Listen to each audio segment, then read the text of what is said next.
Welcome to our informative video. We will be discussing social development for psychology and education. Let's begin. Social development is the changes over time in the ways in which one relates to others.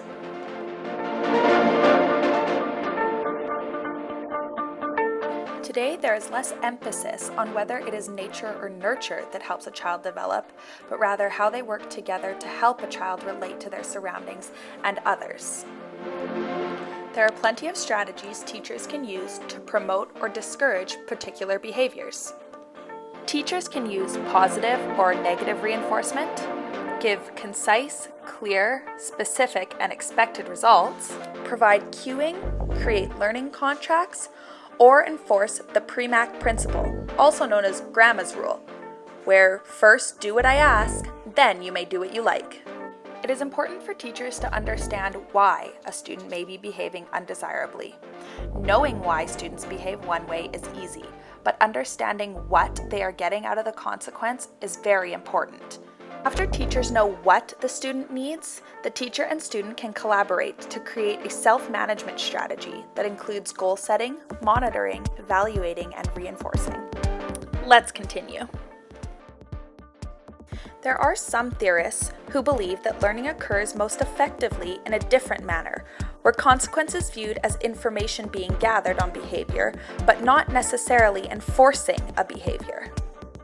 Albert Bandura felt that learning by reinforcing particular behavior, as mentioned before, was primitive, and that learning occurred even before action took place.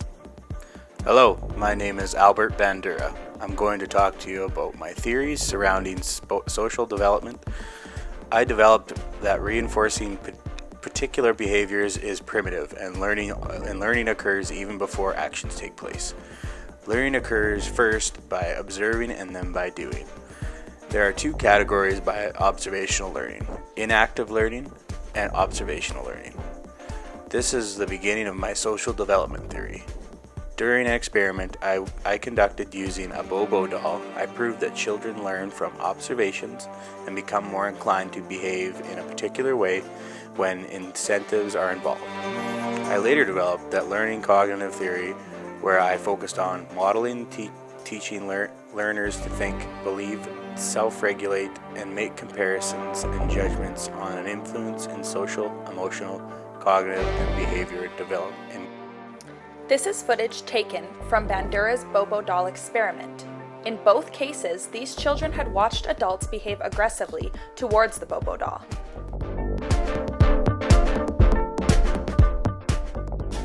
The footage falls in line with Bandura's social cognitive theory he developed later on. The children observed adults being overly aggressive towards the Bobo doll, even using items such as hammers to attack the doll. The children witnessed no consequence for the behavior, and then were given an opportunity to act out their new learned behavior. Children exposed to the aggressive behavior repeated many of the same actions, and those who were not exposed tended to remain not aggressive with the Bobo doll. Bandura's cognitive learning theory is closely related to observational learning. There are 4 elements to observational learning that teachers can use to produce students who are capable of managing their own lives through self-regulation and self-reinforcement. The first one is attention. Ensure that students pay attention to the critical features of a lesson. Then there's retention. Have students mentally represent the information in some way, such as with verbal steps or images. Then, production. When you want to commit a behavior, it may require practice, feedback, and coaching to reproduce the behavior. Finally, motivation and reinforcement. When a learner tries a new behavior without reinforcement, they are unlikely to continue using it. Reinforcement and motivation are important to further learning. If learning can occur from watching, applying, and reflecting, then what else matters? Let's explore another theory.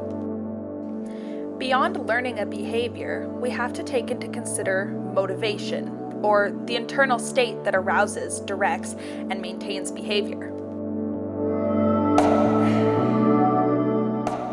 There are 5 basic questions we can ask to understand what motivates people. Like, what choices do people make about their behavior? How long does it take to get started? What is the intensity in the chosen activity? What causes someone to persist or to give up? And finally, what is the person thinking and feeling while engaged in the activity? Abraham Maslow believed that people possess a motivation system unrelated to rewards or unconscious desires. He believed that people are motivated to acquire certain needs.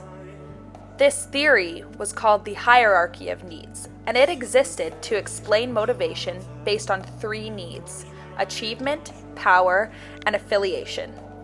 My name is Abraham Maslow, and the hierarchy of needs I developed is essential to helping students reach self-actualization.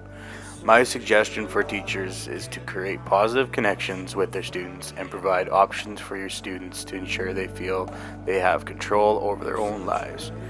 By doing this, students can fulfill their esteemed needs, which are considered to be the base needs required to be met before motivation occurs, to fulfill higher level needs such as self-actualization. Helping students meet their needs can be accomplished in the classroom. Teachers can ensure that students have eaten and are comfortable in their environment. Teachers can also allow students to have choice in their learning. This can then meet their esteem and cognitive needs.